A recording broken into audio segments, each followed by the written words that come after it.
Lesson 4, Rhetoric and Bias.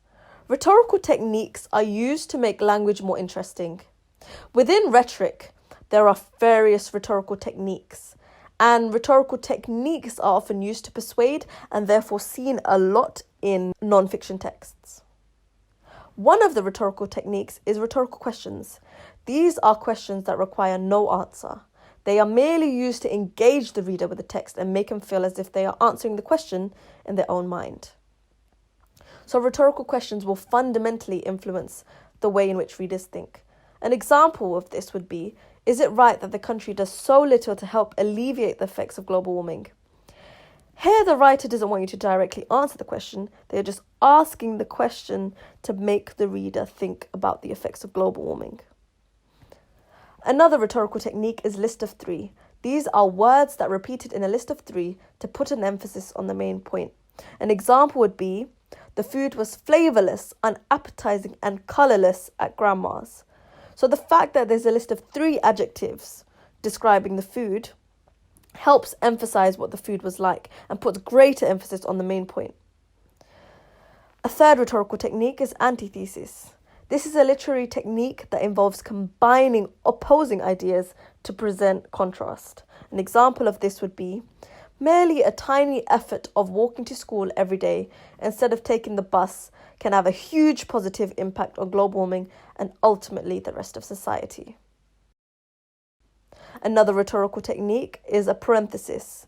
This is when extra clauses or phrases are added to a sentence in order to either directly address / include the reader or provide some additional information. So this is used to add additional information to a sentence. This can also make the reader feel as if they're included in the sentence or they are included in the whole text.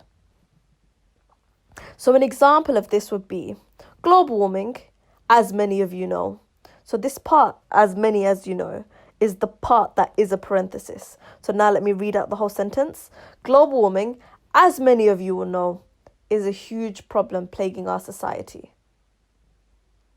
The next rhetorical technique is a hyperbole. This is when a writer exaggerates intentionally to make a point come across much stronger. An example of this will be, my mum took forever to pick me up from school. The forever part of it is, of course, exaggeration because no one can take forever to do something if it's something within time frame, because she did get picked up from school. However, the fact that they are saying it took them forever to be picked up from school is clearly an exaggeration, therefore is a hyperbole. When talking about bias writing is writing that is influenced by external factors. Recognizing bias is very important because it can help you from mistaking biased opinions from facts. It's important to go through the characteristics of bias writing so you're able to spot them and ensure that you yourself are not writing in a biased way, or you can see whether writing is weak or strong based on how much bias is in the writing. So some of the characteristics include, bias writing often uses generalizations that may not be true. They often represent only one point of view. Bias writing is also affected by writers' opinions and has a tendency to exaggerate evidence that only supports their view, whilst they conceal evidence that could oppose their view. All of these factors contribute to writing often being very, very one-sided and influenced by external factors. In English language GCSE, as I have previously mentioned, identifying bias can be very important in your answers because it can help you determine the strength of arguments. For arguments with a lot of bias would be considered weak.